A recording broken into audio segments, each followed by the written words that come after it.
Kaum muslimin, hamba-hamba Allah sekalian yang kami muliakan, Dajjal ini akan memasuki seluruh kota-kota besar di dunia, kecuali Mekah dan Madinah dia tidak berhasil memasuki. Kedua kota ini, baik fisiknya tidak bisa masuk ke Mekah Madinah, baik ilmu kekuatan sihirnya dan magicnya tidak bisa masuk ke dalam Mekah dan Madinah. Makanya salah satu kata Nabi, kalau kamu ingin selamat, kamu dengar Dajjal sudah keluar, segeralah hijrah, larilah ke Mekah atau ke Madinah. Jika tidak mampu, ada 5 langkah lain yang diperintahkan Nabi agar selamat dari Dajjal la'natullah alaih. Kaum muslimin yang kami muliakan, Dajjal ini bukanlah makhluk raksasa tinggi besar. Saya waktu di Sydney, saya malu mendengarkan jawaban seorang ustaz kondang di TV, acara live, ditanyakan oleh jemaahnya, apakah itu Dajjal? Oh, katanya, Dajjal itu adalah makhluk yang sangat tinggi besar. Kalau dia masukkan kakinya ke samudra laut yang paling dalam hanya semata kakinya. Waduh. Kalau dia ngomong di timur, yang di barat mampu mendengar suaranya. Kalau dia kencing di satu kota, banjir satu kota itu. Malu saya mendengar tuh jawaban, ya Allah. Waktu SD saya sudah dengarkan kayak gitu. Lah ini ustadz level nasional loh, ngomong di TV, jawabannya kayak gitu, ngawur ngaco abis.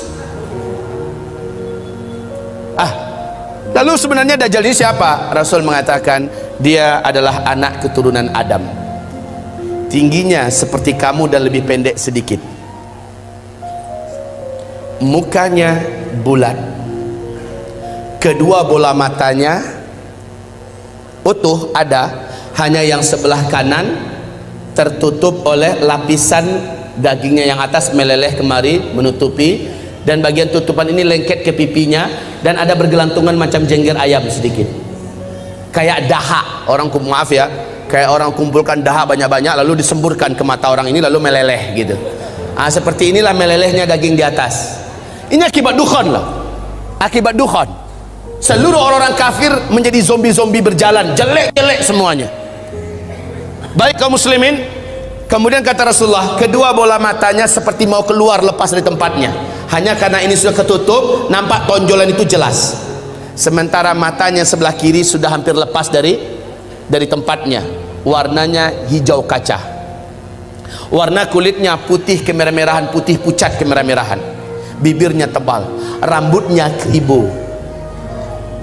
kribo. Di sela-sela rambutnya yang kribo muncul rambut-rambut lurus seperti ijuk.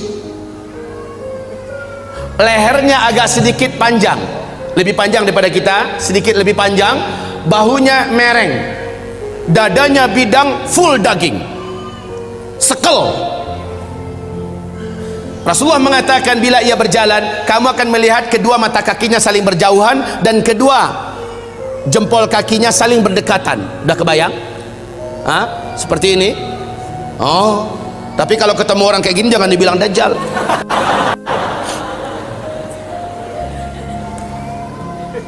Orang biasa tapi jelek minta ampun, jelek habis. Kaum muslimin, kata Rasulullah berikutnya sallallahu alaihi wasallam, bagi orang yang beriman, yang menurut Allah imannya masih sahih, menurut Allah imannya masih benar, dia diizinkan oleh Allah mampu membaca huruf ka, fa, ra di antara kedua alis matanya. Ada tertulis ka, fa, ra, yaitu kafir.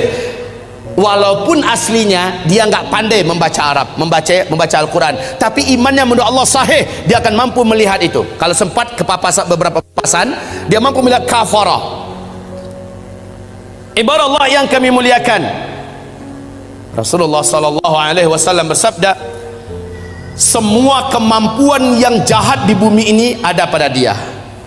Seluruh jin dan syaitan berkhidmat dan melayaninya, menjadi pengikutnya. Coba bayangkan, dukun mana di bumi ini yang sanggup menaklukkan seluruh jin dan setan? Sementara Dajjal dengan sukarela dan senang hati seluruh jin dan setan berkhidmat kepadanya. Dalam rangka, ya awas ya, di fase keempat ini adalah fase di mana setan jin dan setan manusia bersatu memperbanyak calon penghuni neraka.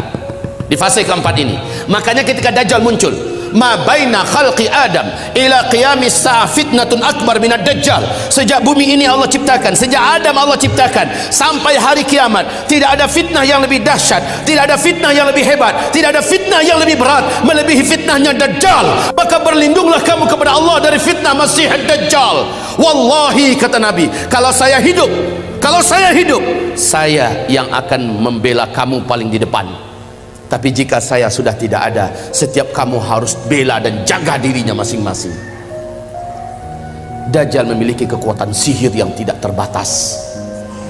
Dajjal memiliki kemampuan dan hipnotis magic yang sangat-sangat berat, sehingga tidak ada yang mampu melawan Dajjal. Tidak ada.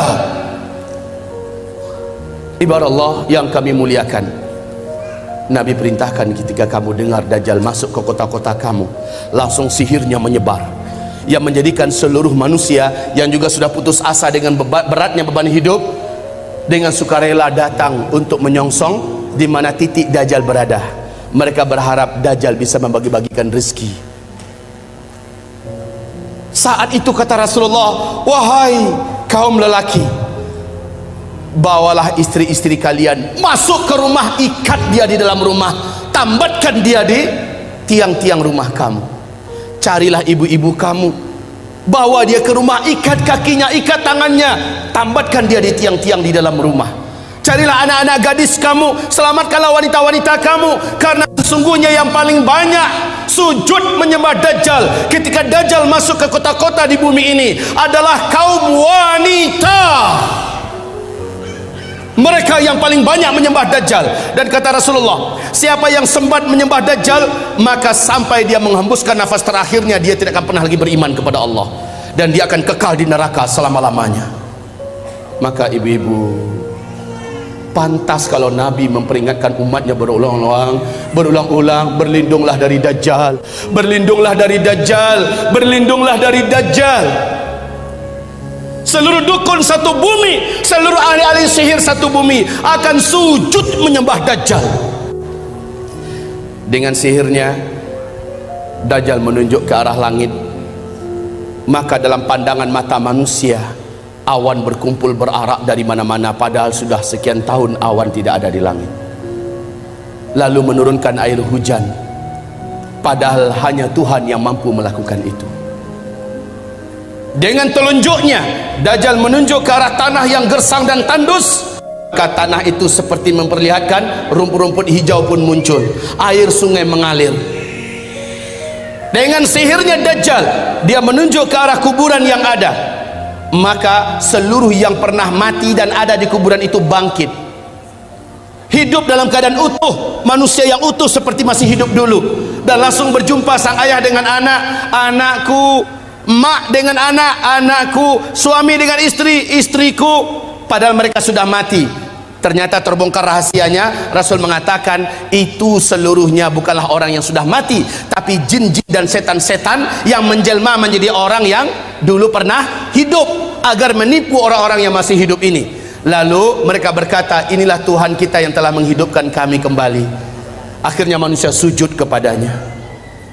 Sungguh sangat dahsyat, Pak. Orang-orang lemah iman, minim amal soleh, dia akan tertipu. Ingat sekali lagi, siapa yang beriman dengan Dajjal, dia tidak akan pernah beriman kepada Allah sampai dia mati. Dia akan menjadi ahli neraka kekal di dalamnya.